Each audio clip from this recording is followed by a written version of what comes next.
Message adalah hal yang paling penting di dalam sosial media strategi. Beberapa waktu lalu aku sempat melihat ada brand skincare di mana komunikasinya dia itu lebih kepada bagaimana skincare-nya ini tidak menimbulkan animal abuse ya. Ke mana? Dalam proses pembuatannya. Maksudnya jadi ketika skincare-nya ini dibuat itu nggak merusak atau menyiksa hewan. Tapi ada lagi skincare, produknya kurang lebih sama, tapi message-nya beda. Wah, ini praktis, dipakai kemana-mana. Ada lagi yang message-nya beda lagi, ya. Ini cantik untuk semua. Nah, ya kan? Dan kalau kita pindah lagi ke produk lain, contoh Humans. Humans itu kan dia sebenarnya parfum ya. Kalau kita lihat parfum, komunikasinya parfum itu ada yang bisa memikat cewek gitu misalnya ya. Wah, jadi kelihatan lebih percaya diri, lebih jantan gitu ya. Tapi Humans ini beda.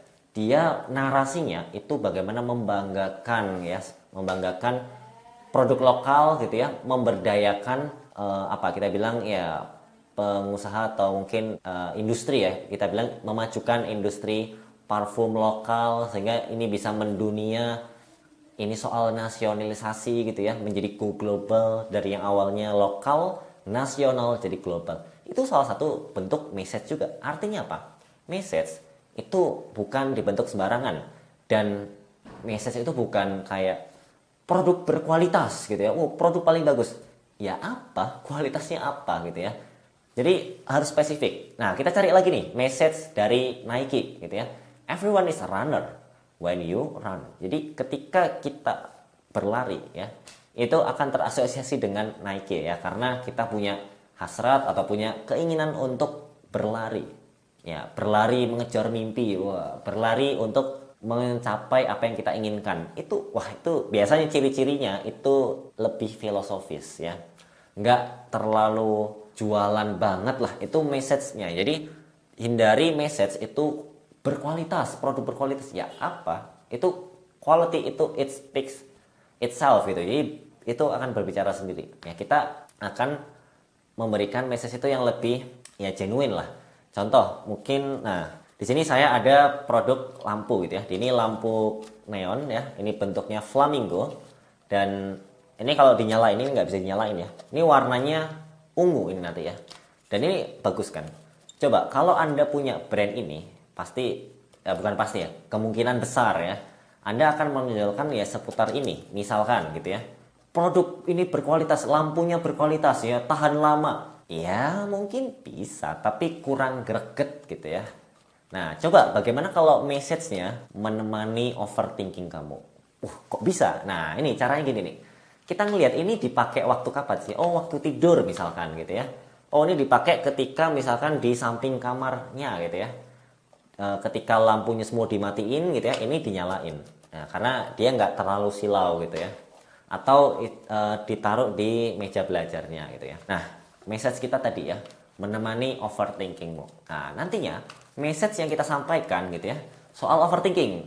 Nah, nanti ujungnya kemana? Segala sesuatu yang berbau overthinking akan terasosiasi ke lampu ini gitu ya. Misalkan ada yang overthinking tentang ini.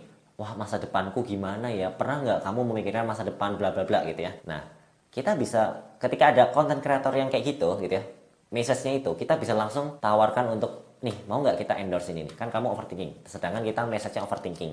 Jadi ketika mereka, aduh overthinking ya di kamar yang gelap gitu ya, ini target marketnya ya.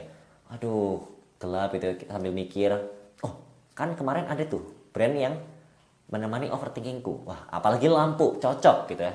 Akhirnya dibeli gitu ya. Dan itu yang lebih ngena sebenarnya daripada tahan lama gitu ya, atau mungkin apa gitu ya yang berkualitas yang terlalu bisa dilihat gitu. Justru sesuatu yang nggak bisa dilihat ya, kayak tadi menemani overthinking. Atau kita coba yang lain deh. Misalkan ini kita lampunya ya itu untuk sasarannya itu untuk restoran. Nah, restoran spesifiknya restoran yang biasanya untuk romantis ya. Flamingo kan biasanya agak-agak romantis ya. Apalagi warnanya ungu ya. Ungu mungkin agak-agak pink gitu ya. Dan message-nya ini bisa beda lagi loh. Padahal produknya sama, tapi bisa beda message-nya. Contoh apa? Ini mungkin intinya ya, membuat waktu atau romantisasi waktu malam bersama pasangan. Nah, itu salah satu contoh bentuk produknya sama ya, tapi message-nya bisa beda. Oh, tapi itu kan target marketnya diubah. Oke, ya udah sama deh. Orang yang tidur tadi ya, mahasiswa. Kalau tadi kan overthinking. Oke, ini sama-sama mahasiswa ya, tapi kita ubah ya persepsinya. Jadi apa? Misalkan ini kita taruh selain di tidur ya, itu fungsinya bisa ditaruh di meja belajar. Nah, misalkan apa? Inspire your productivity. Wah, itu keren kan? Menginspirasi produktivitas kamu. Paling cuma lampu, tapi kan fungsinya lebih enak gitu ngelihatnya gitu kan. Freshing your study atau apa ya, misalnya membuat belajar kamu lebih fresh gitu ya. Jadi itu ya. Produknya sama, tapi ketika itu angle-nya kita ubah ya, orangnya tetap sama deh, tapi kita angle-nya ubah, waktu tidur, waktu belajar, atau mungkin waktu di taman gitu ya. Ini mungkin ditaruh di taman gitu, bisa aja gitu ya, atau ditaruh di galerinya dia. Misalnya ini dibuat pajangan ya, jadi ada dia punya miniatur, terus ada ini lampu ini, bisa juga ya. Apa misalkan gitu ya, membuat mata serasa di surga. Wah, itu kan ya filosofis banget ya, mata serasa di surga. Itu bener-bener ya, biasanya memang agak lebay atau mungkin agak filosofis, agak terlalu ke atas, dan itu memang wajar karena message itu harus menginspirasi. Padahal produknya cuma lampu gini aja, ini dibentuk ala-ala flamingo, terus lampunya cari yang warna ungu. Ya gitu-gitu aja, tapi itu yang membuat orang terinspirasi.